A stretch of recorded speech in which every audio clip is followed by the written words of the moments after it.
Hey guys, it's Lauren Yates from Rave It Up here, and today we're going to be having a chat over Zoom with Australian band Sheppard. You know, the guys that brought us that amazing song, Geronimo. Well, they have a new song out now called Christmas Without You, and we have a chat all about it. We also find out how they celebrate Christmas. Before we get into today's interview, we would like to give a shout out to our Patreons, Irene, Bev, and Michael. If you haven't heard of Patreon before, it is a great way to support us and keep us running and improving. You pick a membership tier that suits you and your budget per month, and in return for supporting us, we'll give you behind-the-scenes content and free stuff. You don't have to give much either. You can be a part of our Patreons for as little as $4 a month. Just visit patreon.com/raveitup. You can even donate through PayPal if you don't trust other sites. You can do so just through our email, raveituptv@gmail.com. If you have any questions, please do not hesitate to contact us. We appreciate anything you can do to support us. Now, let's get into this interview. George, Amy, Emma, welcome to Rave It Up. It is a pleasure to have you on our show. How are you going today? Hey, Lauren. Yeah, we're going well. Good to see you. Nice to see your smiling face. Thanks for coming on. I appreciate the time. I know you guys are so busy, but I got to say, I've personally been a fan ever since Geronimo. I mean, like, who hasn't, right? Just blew up.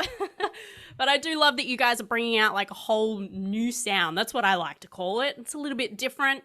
But before we get into some of your new stuff, like your new song, I'd actually love to start from the beginning, if that's okay, to get a good idea of how you made it to where you are today. Yep. I got to say, it's funny how some bands start. Is it true that this all started just because Amy needed some help with a music assignment? Was this ever Amy always needs help, but in this particular instance, yes. I'm really disadvantaged when it comes to technology, and the assignment was to record and produce an EP. So George was living in Sydney at the time, and he was visiting Brisbane. And thank God, because I really needed his help, and he was a great help. We worked really well together. I realized that he could sing, so I got him to do some harmonies. And then asking your older brother to do your assignment for you. Yeah, the usual. Yeah. I like to the siblings or the parents. Yeah. And it worked out really well. And then we just were like, hey, like, let's write another song after this, and then another one. And I think we realized our voices worked well together. I think, having that sibling vocal chords that like her harmonies and my melodies match up really nicely. It just feels a very particular tone, or something happens, and we were like, we got to keep this going. Like, this is a really nice blend of our voices here. And then Emma, I think we went on a trip to the Philippines to do some recording or to do a really secret show, and Emma wasn't allowed to come because she wasn't in the band. And I was still at school and I wasn't in the band. I missed out, and I didn't like missing out, so I learnt the bass. Yeah. A bit of FOMO. Yeah. I showed them. Yeah. So you guys were all wanting to do other things before this, I guess, magic happened. Was there other careers? Because I did hear that, George, you toyed with a little bit of acting career. Is that true? That was my like dead set mission. I was like going through high school. I was going to be in movies, TV, theatre.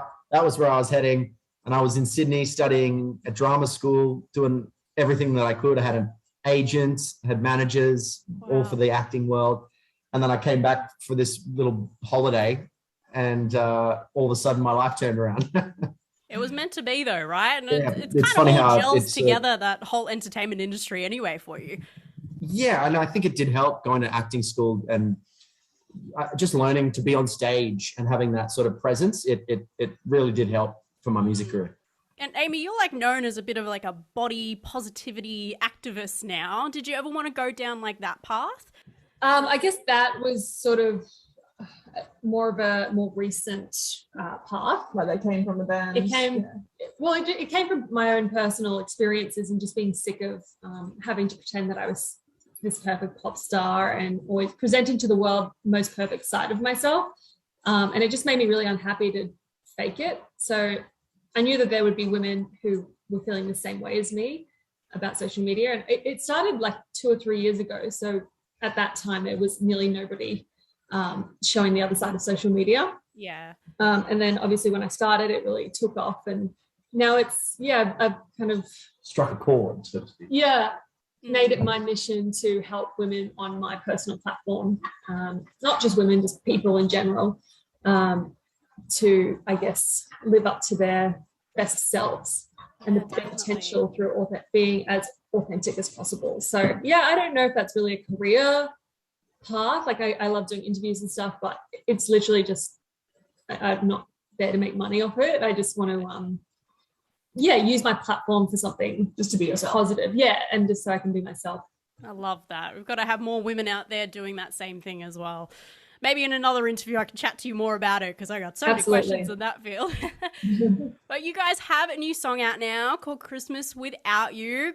Go check it out, guys, if you haven't already. And it's all about missing loved ones at Christmas. And especially with the whole pandemic, we can all relate to that for the last 2 years.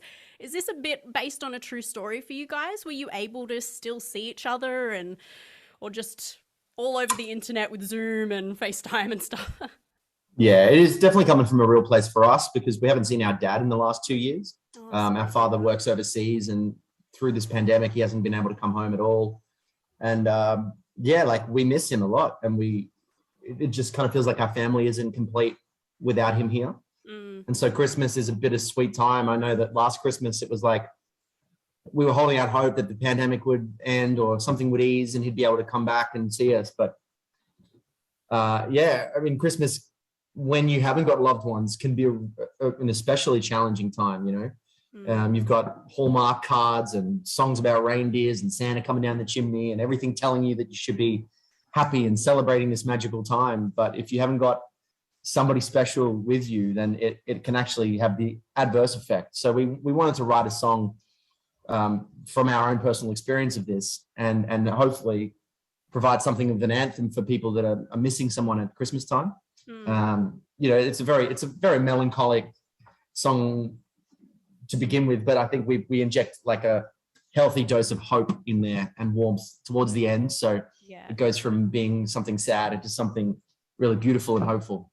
Yeah, was that kind of hard, like kind of not making it too sad for a Christmas song? You still want it heartfelt, but still a bit like that feel-good feeling? 100%, yeah. I mean, when the first draft of the song was written, we didn't have that big outro, that ending. It was very like all on the piano, very sad, no hope whatsoever. It's just like, this sucks.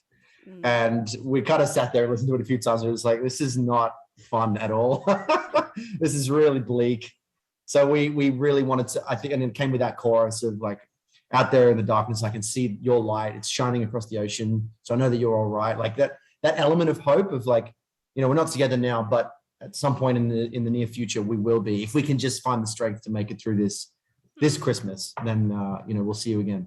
That's definitely my favorite lines out of the song. Like, it is good to have that little bit of hope, Yes. Yeah. I think you need it. And it kind of can still be related to, people that may have even passed away. I was kind of, listening to it. I was Absolutely.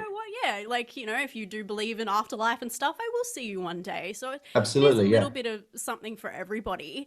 But obviously it's coming up to Christmas very soon. But how long ago did you guys actually write this? Was it a bit of Christmas in July sort of thing? Exactly right. Yeah. And it's a bit funny trying to write a Christmas song in the middle of the year because you're not in the mindset at all. But I think, just having that piano, that intro piano riff, that's where the whole song began. And that just really conjures up a real Christmas feel. And so I think we just listened to that on loop for a long time and just kind of came up with the melody ideas. And from there it was a bit, it's just like kickstarting the car type of thing. Once you're going, it's easy to So it was quite keep quick. going. Yeah, I think we had the majority of it within a day or two. And then it's about recording it and getting all that stuff right. But the song itself was pretty quick.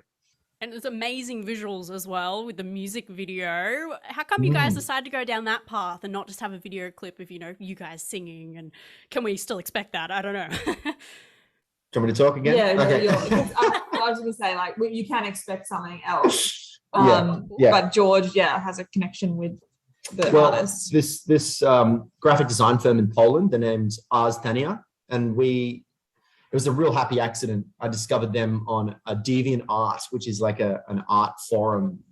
And it was during the time we were looking for cover art for Watching the Sky, which is our second album.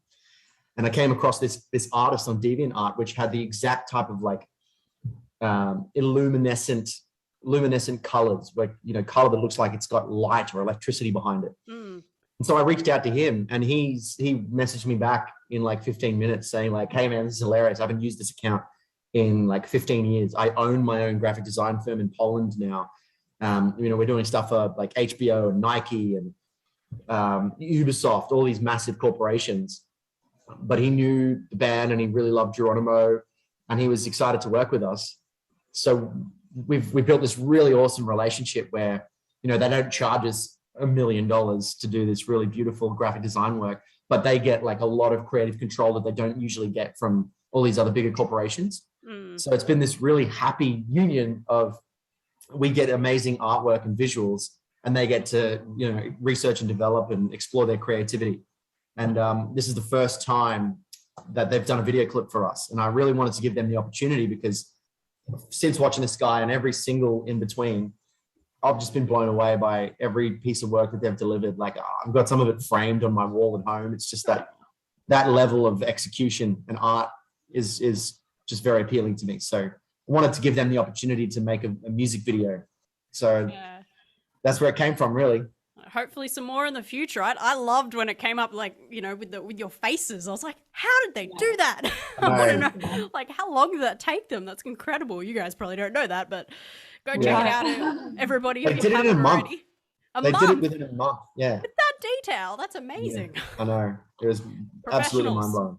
Since this is a Christmas song and we are going into December now, I'd love to talk about how you guys celebrate Christmas. Obviously, your dad won't be here once again, unfortunately, but is there any traditions that you guys have in your family for Christmas? We like to eat.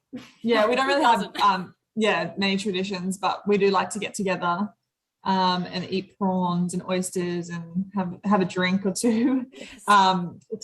But yeah, like or 10. Sometimes, you know, we spend all year together, so we get to the end of the year and we're like, doesn't matter if we don't spend Christmas together. So this year George is going over to Melbourne with his fiance to see her family. Amy's going to Toowoomba to see his family, and I don't know, I might go to the beach. Maybe not make a big deal of Christmas this year. Might go to the beach. Sometimes we open presents the night before, because you know, back a couple of years ago, we would be like flying out on Christmas Day, because there were always cheap flights on Christmas Day. So if we wanted to go on a Christmas holiday, we'd sort of have Christmas the night before and then fly out on Christmas morning. That's smart. And so you get to, I don't know, play with your toys. On the plane. On the plane, yeah. Oh, I love that. And do you guys have anything in mind that you want for Christmas this year under the Christmas tree? Oh, one of those new Apple MacBook Pros would be nice. I want Dad under the Christmas tree. Get all the fans to pitch in. Yeah, exactly. Go fund my new laptop. Yes. Hey, new laptop, it just means more content for them too, right? Yeah, exactly. I was just going to say Merry Christmas to you guys, and thanks for coming on. We'll have to organise another one as well. Well, I hope you all enjoyed today's interview. If you like to check out any of our other interviews, visit our website, raveituptv.com. All of the podcasts and videos are there for you to enjoy. And remember, our podcast is also on all podcasting platforms now. Just type in Rave It Up. And if you haven't gotten our book, Knowing What I Know Now yet, please do so. It is available as paperback, ebook, and an audiobook version is also now available, just released. Just go to raveituptv.com and the links are all there to check it out now. But for now, thanks for watching and we'll see you next time. Bye!